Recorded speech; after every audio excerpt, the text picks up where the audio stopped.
Good evening ninth class. बेटा आज हम करेंगे एक्सरसाइज 2.4 जिसका फर्स्ट सम है दसों के हेठा दिते बहुपदा विचों किहड़े बहुपद दा गुणनखंड है x+1। Determine which of the following polynomial has x+1 is a factor. ठीक है, आपने ये जो आपको पॉलिनोमियल दिए हुए हैं इनमें से आपने बताना है कि x+1 किस किस का फैक्टर है और किसका नहीं है। तो जो आपको पास दिया हुआ है x+1 आप उसको ज़ीरो के इक्वल पुट कर लो तो x की वैल्यू क्या आ गई -1। अब ये जो -1 है आपने हर पॉलिनोमियल में पुट करना है। जिस पॉलिनोमियल में पुट करके -1 पॉलिनोमियल में पुट करके जिसका आंसर ज़ीरो आ जाएगा उसका हम कहेंगे कि x+1 उसका फैक्टर है, उसका गुणनखंड है। जिसमें आंसर ज़ीरो नहीं आएगा हम कहेंगे उसका फैक्टर नहीं है। ठीक है, तो x की वैल्यू क्या आ गई -1। सो फर्स्ट पॉलिनोमियल में आपने पुट किया, क्या आ गया -1 का क्यूब प्लस -1 का स्क्वायर प्लस इंटू -1 और +1। तो -1 +1 क्योंकि -1 का क्यूब करोगे तो -1 आएगा, -1 का स्क्वायर करोगे तो +1 आंसर आएगा, फिर प्लस माइनस -1 +1। तो 1 के साथ 1 कैंसिल आउट हो गया, फिर -1 के साथ 1 कैंसिल आउट हो गया।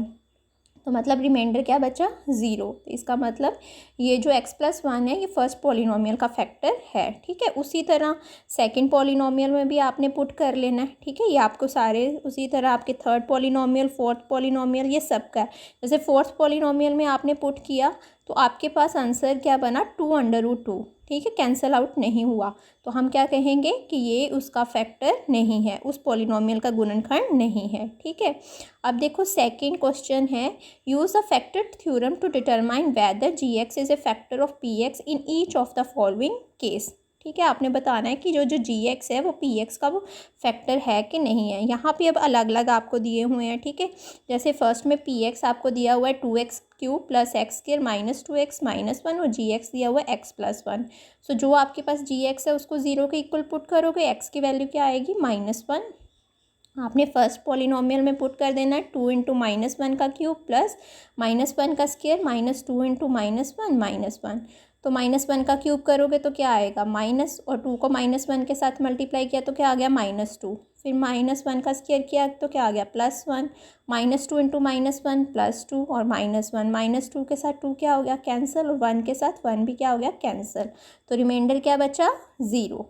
ठीक है, तो इसका मतलब ये जो gx है वो px का फैक्टर है, उसका गुणनखंड है। अब देखो सेकंड सम में px आपको दिया हुआ है x³ plus 3x² plus 3x plus 1। अब gx यहाँ पे क्या दिया हुआ है x+2। अब x+2 को आप ज़ीरो के इक्वल पुट करोगे तो x की वैल्यू क्या आएगी -2। तो इसको आप पुट करोगे तो -2 का क्यूब प्लस 3 इंटू -2 का स्क्वायर प्लस 3 इंटू -2 प्लस 1 -2 का क्यूब करोगे तो क्या आएगा -8। -2 का स्क्वायर किया तो क्या आ गया 4, 4 3 ज़ा क्या हो गया 12 और 3 को -2 के साथ मल्टीप्लाई किया तो क्या आ गया -6 प्लस 1। अब माइनस माइनस वाली टर्म्स एक साथ कर लो, -8 -6 कितना हो जाएगा -14 और 12 प्लस 1 कितना आ गया 13। 13 -14 क्या हो गया -1 which is not equals to zero. तो हम कहेंगे कि यहाँ पे जो gx है वो px का फैक्टर नहीं है। ठीक है, इसी तरह से आप नेक्स्ट सम थर्ड सम भी कर सकते हो जिसका रिमाइंडर ज़ीरो आ जाएगा। मतलब gx की वैल्यू ज़ीरो के इक्वल पुट के वहाँ से x की वैल्यू निकालनी है, फिर वो x की वैल्यू px में पुट करनी है।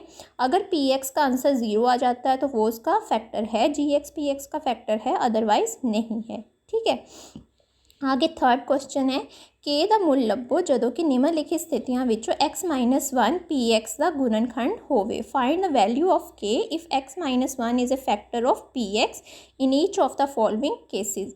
मतलब अब यहाँ पे अलग अलग पॉलिनोमियल दी हुई है। ठीक है, पॉलिनोमियल किस में है, k में। ठीक है, जैसे x² plus x plus k, लेकिन जो फैक्टर है वो एक ही है x-1।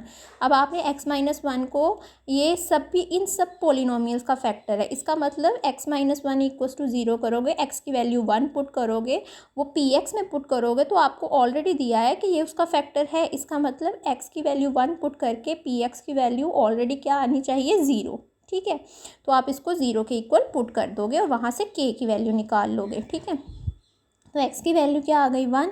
अब ये जो 1 वैल्यू वो पी एक्स में पुट कर दो, क्या आ गया 1 का स्क्वायर प्लस 1 प्लस के, 1 का स्क्वायर क्या आएगा 1 प्लस 1 प्लस के, 2 प्लस के आ गया।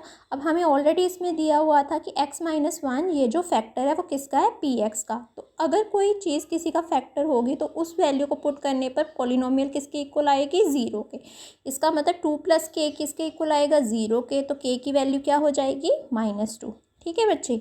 उसी तरह सेकंड सम में और सेम है, जी एक्स तो एक्स माइनस 1 ही रहेगा। यहाँ पे पॉलिनोमियल क्या दी हुई है, 2x² प्लस के एक्स प्लस √2। ठीक है, तो यहाँ पे भी x की वैल्यू 1 पुट कर लेनी है। यहाँ पे 2 × 1 का स्क्वायर प्लस k × 1 प्लस √2, तो आपके पास आ जाएगा 2 प्लस के प्लस √2। फिर इसको किसके इक्वल कर दोगे, 0 के। क्यों करोगे 0 के इक्वल, क्योंकि जो जी एक्स है वो पी एक्स का फैक्टर है, इसलिए हमें पता है कि ये किसके इक्वल हो जाएगी, पॉलिनोमियल 0 के।